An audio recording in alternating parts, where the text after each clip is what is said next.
Então, Salmos 1, a palavra de Deus nos traz os seguintes dizeres: Bem-aventurado o varão que não anda segundo o conselho dos ímpios, nem se detém no caminho dos pecadores, nem se assenta na roda dos escarnecedores.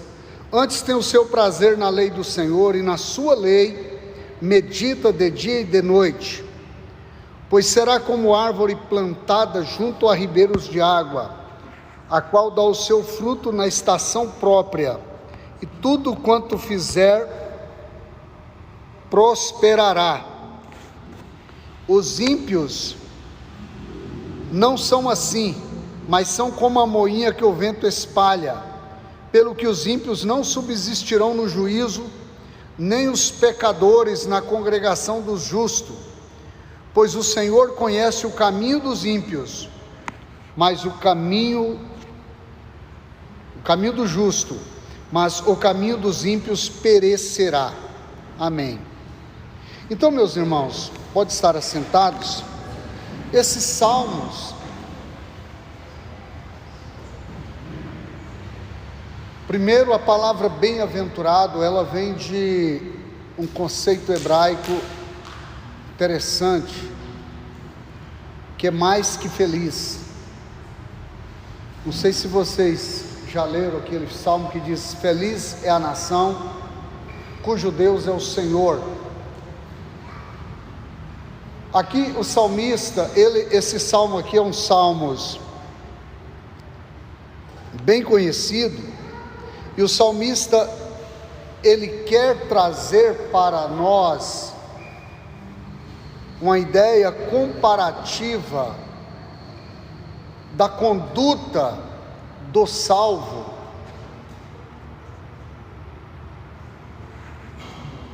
Então ele começa a mostrar qual o perfil do salvo.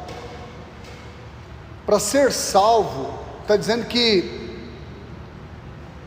bem-aventurado, mais do que feliz é o varão que não anda segundo o conselho dos ímpios.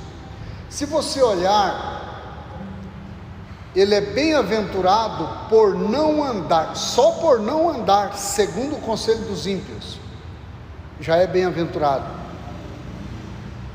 O ímpio, ele não tem bons conselhos para agregar nada à nossa vida. O conselho do ímpio não agrega. E está dizendo ainda que não se detém no caminho do pecador. Primeiro, andar no conselho.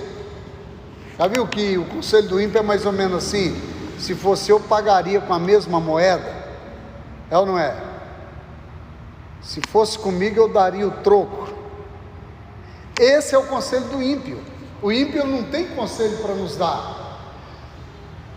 Só que a palavra de Deus diz que não é para ficar detido. O que é deter-se?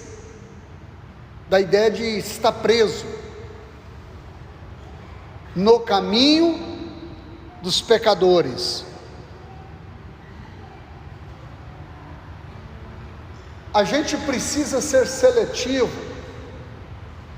em relação ao caminho por onde caminhamos. A Bíblia diz lá em Provérbios 4,18, diz que a vereda do justo é como a luz da aurora, que vai brilhando mais e mais até ser dia perfeito. Mas diz que a vereda do ímpio é como a escuridão. Eles tropeçam e nem se dão conta em que tropeçou. A luz, ela apresenta para você diretrizes, segurança no caminhar. Aqui está dizendo que bem-aventurado aquele que não se detém, que não fica parado no caminho dos pecadores. É impossível vivermos nesse mundo sem ter contato com gente pecadora, mas não podemos ficar detidos no caminho deles.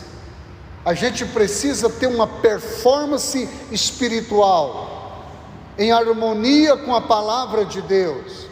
A partir do momento que nós temos esta performance, a gente passa a agradar a Deus. E deixa eu te falar, a vida espiritual ela não é para nos agradar, é para agradarmos a Deus.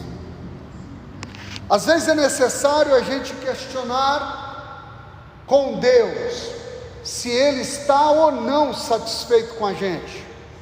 O que o senhor acha aí? Está tudo bem? Qual a nota que o senhor dá? Tenho nota? Porque às vezes a gente nem tem nota e estamos pensando que estamos abafando, né? Mas o Senhor, Ele espera de nós uma postura, um comportamento no mínimo bíblico. E aqui quando diz que e o que não se assenta na roda dos escarnecedores, você já viu que os escarnecedores, ele tem um carisma que te atrai?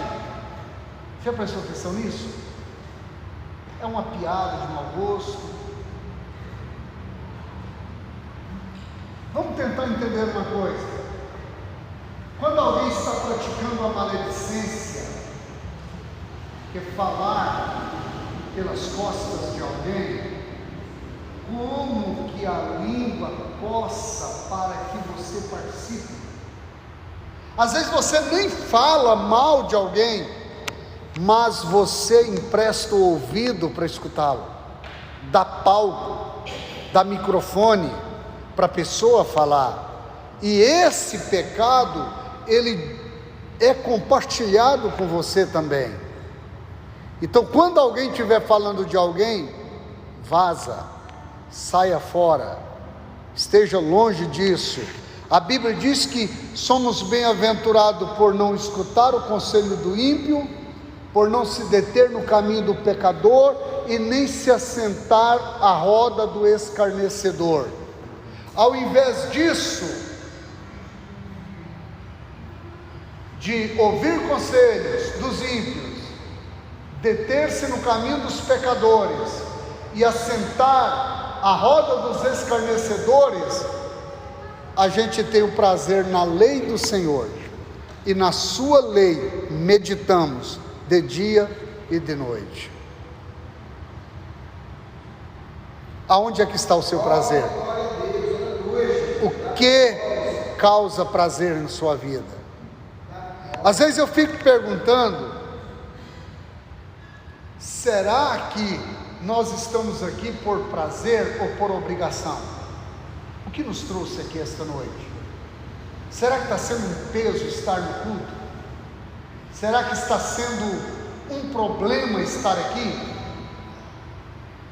A Bíblia diz que ao invés de escutar o conselho de ímpio, de ficar detido no caminho dos pecadores, de assentar à roda dos escarnecedores, o cristão verdadeiro, ele tem o seu prazer na lei do Senhor, e na sua lei ele medita de dia e de noite. Acordou para ir ao banheiro à noite, altas horas da manhã, da madrugada, ele dá uma averiguada na vida, dá uma olhadinha, e aí ele dorme com aquela palavra.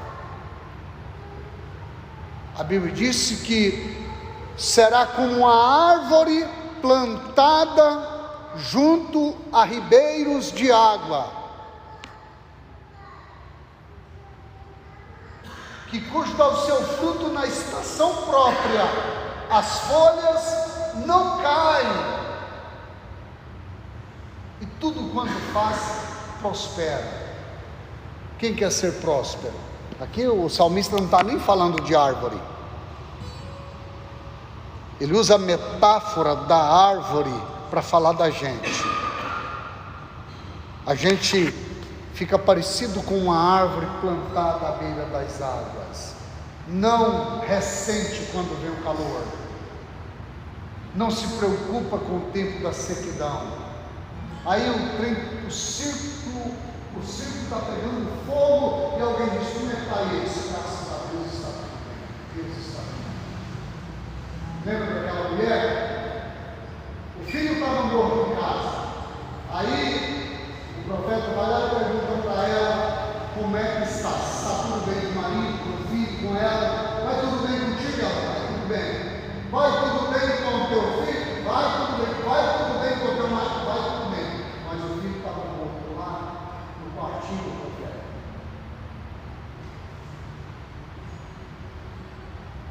Talvez esse vai tudo bem foi o cenário profético para que o filho ressuscitasse. Talvez Deus quer ouvir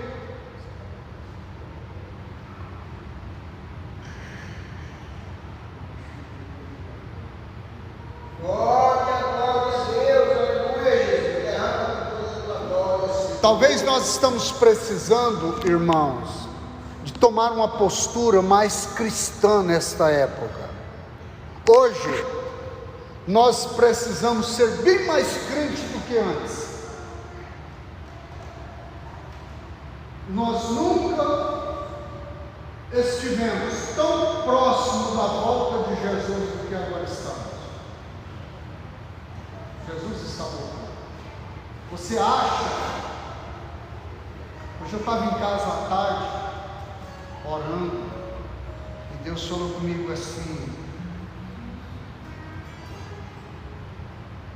podem até roubar a tua túnica, mas não vai apagar as suas mãos. Pegaram a túnica de José, mataram o cabrito, sujaram a túnica dele de sangue e mandou para o pai. E por acaso esta túnica não é do seu filho amado? Não é do sonhador? A vontade do diabo é matar os seus sonhos. Ele não quer que você sonhe com a vida, com a saúde. Ele quer que você admita o fim, o caos, a dor, a tristeza. Mas o Senhor, Ele quer que a gente acredite nele. Às vezes eu fico olhando o Êxodo 14, ali nós vimos o cenário de um povo que foi liberto do Egito. Já viu aquela libertação que na estrada alguém se arrepende de ter saído do Egito? Tomara que você não tenha se arrependido de ter aceitado Jesus. Mas será que nós fizemos a coisa errada? Será que sair do Egito não foi uma boa ideia? Será que Faraó vai nos levar escravos de novo? E aí Moisés tem um cenário que tudo combinava com a decretação da derrota. A única coisa que eles tinham certeza é que Deus tinha tirado eles de lá, mas eles não tinham certeza de que continuaria fora do Egito. Que atrás tem um exército de Faraó arrependido, armado até os dentes para fazer eles voltar escravos. Isso aqui representa o que o mundo espiritual está fazendo com você. Ele não quer deixar você morar no céu. Saiu do Egito, mas o Egito não saiu. E aí eles estão, o Faraó está vivo, e os obstáculos da trajetória da libertação, ele sempre vai estar, vai ter um campo entre Egito e a terra prometida. Tem perseguição de Faraó, tem deserto para a direita e para a esquerda, e tem um mar na frente. A tendência da gente acreditar que vai dar errado é muito grande. Parece não haver chance de crer que vai dar tudo certo. Só que Jesus, ele disse para Marta: se creres, verás a glória de Deus. Ele não disse que era para ver a glória para crer, era para crer. Depois então veria a glória. Agora nós temos aqui um cenário de um Moisés, o líder, se prostra em oração, e Deus fala para ele, lá em Êxodo 14, diz assim: porque clamas a mim, Moisés, dizei ao povo que marchar para onde? Se fosse você, no lugar de Moisés, você faria? Tenta imaginar um exército armado atrás para capturar quase 3,5 milhões de pessoas e voltarmos à escravidão. desertos para ambos os lados e um mar na frente. Se você estivesse no lugar de Moisés, o que você faria? Deixa eu te falar, Deus tinha falado para Moisés no começo: o que é isso na tua mão, Moisés? Ele disse: é uma vara. Você coloca essa vara no chão. Quando ele coloca, aquela vara se transforma em uma serpente. E a Bíblia diz: e Moisés fugia dela. E Deus disse: não é para você fugir da serpente, é para você ficar. Pega pela palma. Pegar a serpente pela palma, para você Deus fugir. Quando ele pega aquela serpente pela palma, e antes era bastão, ela se transforma em bastão, em cajado na mão de Moisés. Sabe qual é a mensagem? Deus está dizendo: no dia que você enfrentar os problemas, eu vou transformá-los. Eu vou mudá-los nas tuas mãos. O que Deus, a mensagem de Deus é para nós: ei, em frente, vai ter resultado. E Deus então disse para ele: por que clamas a mim, Moisés? Dizei ao povo que marcha. Aí, se sou eu, ia perguntar para nós. Algum momento, a nossa vida ela está meio parecida, um emaranhado, problemas de um lado, uma dor de outro. Olha que o negócio começa a alinhar. Já viu aquela história do cara? De um irmão ligou para mim, apavorado, falou: pastor, parece que o de baixo está dando sim. Desculpa a palavra. Já viu que situação? De tão ruim que estava falando, misericórdia desse, está pensando muita coisa ruim que aconteceu. Porque às vezes, na hora que está dando tudo errado, não sai coisas boas, sai? Não sai. Então não fala, então cala a boca, então fique calado, porque ao ficar calado, pelo menos você não vai envergar o revés, o fracasso na sua vida. A Bíblia diz que a vida e a morte estão no poder da língua. Aquele que souber comerá o seu fruto. Qual fruto? Vida ou morte? O que você quer? O que você quer para você? Vida ou morte? Imagina uma pessoa chegar para você e falar assim: fala as suas últimas palavras que você vai morrer. Como é que seria isso? Você tem noção do que isso pode representar? Diz aí as últimas palavras. Vamos imaginar que nós estivéssemos participando do último culto, véspera do arrebatamento. Qual seria a sua performance nesse último culto? Você iria saber: se eu não for arrebatado agora, eu nunca mais irei morar no céu. Qual que seria a sua preocupação? Como você iria se comportar? Às vezes nós possamos estar diante do último culto. Algum momento vai ser o último culto. Ou não vai? E isso está sendo anunciado de longas datas. Quanto tempo você ouve falar da volta de Jesus? Faz muito tempo? Jesus ainda não voltou. Não é que é mentira, ele vai voltar, vai acontecer. Mas e nós estamos prontos? Lá em Jeremias 8:20 diz assim: ó, passou a cega, findou o verão, e nós ainda não estamos salvos. Será que estamos, irmãos? Qual que é a sua convicção em relação à salvação? O verso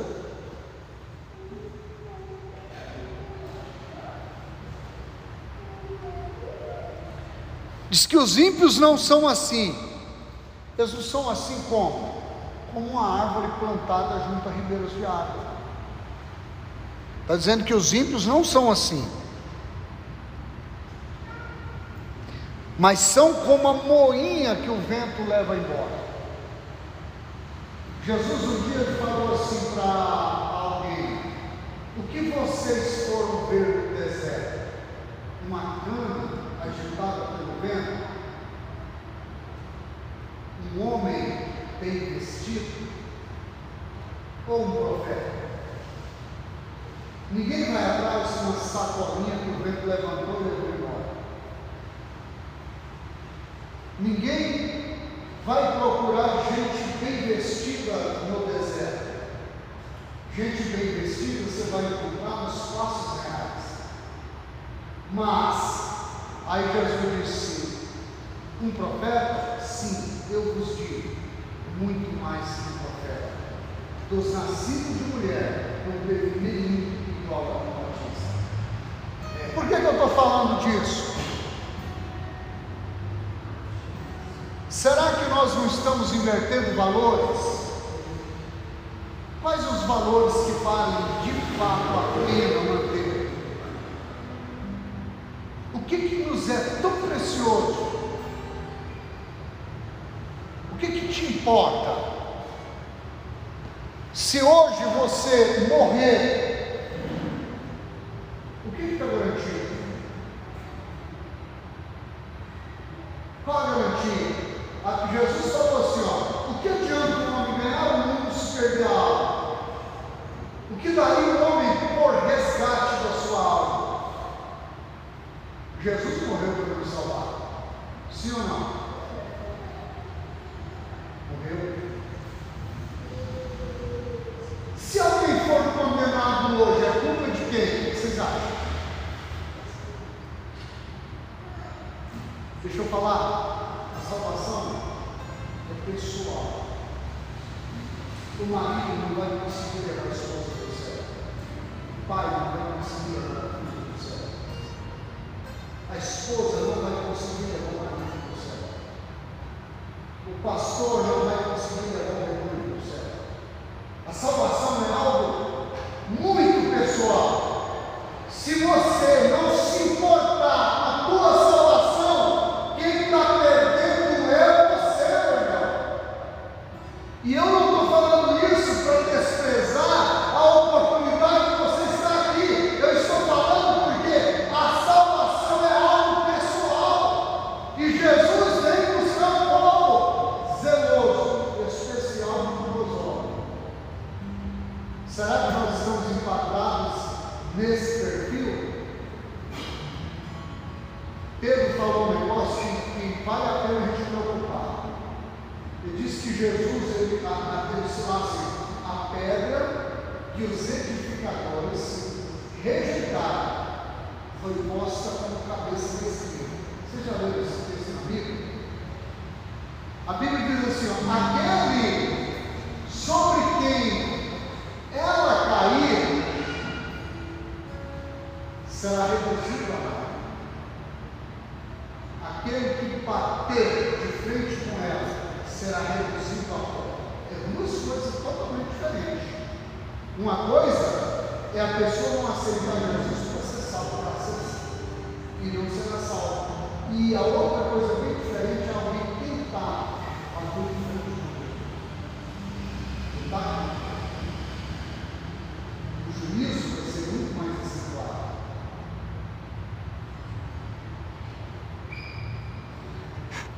Quando Jesus veio lá em Daniel, diz que foi cortada da montanha uma rocha, e ela bateu no pé da estátua, bem na estátua de Nabucodonosor, construiu lá no campo de Judá. E olha isso. Por que ele mandou fazer estátua? Você sabe? Ele mandou fazer porque ele teve um sonho da estátua. A estátua, ela tinha a cabeça de ouro, que era Babilônia, caso da Nabucodonosor. Ela tinha um peito de prata, que era meio persa. Ela tinha a barriga de bronze, que era persa. Tinha as pernas de ferro, que era romana. A Bíblia diz, lá em Daniel 2, que foi cortada sem auxílio de mão da montanha uma rocha, e ela deu nos pés da estátua. Quem eram os pés? Roma. Quando Jesus nasceu, quem estava no comando mundial? Roma. A pedra bateu nos pés da estátua e derribou a estátua. Lá em Daniel 2,44 diz assim: nos dias desses reis, o Senhor Deus do céu levantará um reino que jamais será destruído, e não será passado a outro povo. Não vai haver transição desse reino. Isso faz 2000 anos que esse novo rei nasceu, que é Jesus. Glória, glória. E ele continua no comando. Agora a igreja precisa. Eu não sei se vocês lembram. Quando Jesus encontrou a mulher samaritana lá no poço de Jacó, ele vai para Sicar e fica 2 dias. Quem já viu isso? Esses 2 dias representam a figura de 2000 anos, que é o tempo dos gentios. Paulo escreveu em chatear aos Efésios, aos Gálatas, ele disse assim: mas vindo a plenitude dos gentios, Deus envia seu Filho, nascido de mulher, nascido sob a lei. Eu não sei se é romano, ele diz que o mistério que estava oculto foi revelado. Qual que é o mistério? A igreja. A igreja, ela nasce exatamente na plenitude dos gentios. Isaías profetizou isso: alegra-te, ó estéril, tu que não destes a luz, porque os filhos da estéril serão maior em número do que o filho da igreja poderia dar a luz. Está falando da igreja. A igreja nasceria. Se vocês pegarem ali a alegoria de Gálatas, Paulo vai falar dos 2 montes. Você já leu isso?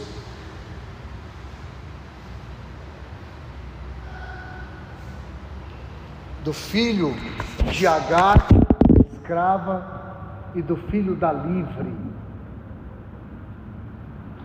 Ele está falando de forma alegórica para mostrar que Deus, ele quer uma barreira chamada barreira da eleição. Quem sabe disso? Irmão, isso aqui é muito pertinente. O que é eleição? Lembra dos 5 filhos? Por criação, anjos. Por formação, Adão. Por eleição, Israel. Por acordo, Jesus. E por adoção, igreja. Lá em Hebreus, diz assim que Jesus padeceu fora da porta. Esse fora da porta aqui, se você for em Israel, você vai notar que o monte cadeira, também chamado de Calvário, é cadeira porque, olhando para o monte, você pode pesquisar aí no YouTube, você vai ver, e olhando para a face do monte, parece um rosto, a alçada do rosto do homem. Esse nome é chamado de cadeira.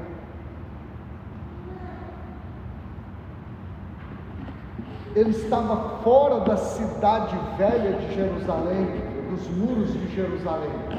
Quando o Senhor Jesus, o escritor dos Hebreus, diz que ele padeceu fora da porta, o Senhor estava saindo na salvação dos territórios de Israel para fazer o quê? Para salvar o mundo todo teria que ser salvo. O mundo todo precisava ser salvo através da pessoa de Jesus. Então, por isso ele padece fora da porta. Quando ele está saindo de Jerusalém, ele está dizendo assim: filho por eleição, agora só será filho por adoção. que fosse adotar e aceitasse Jesus. Por isso que a igreja, ela fala em aceitar Jesus, para ser filho. O horário está um pouquinho adiantado aqui. Nós vamos entrar aqui no momento da ceia do Senhor.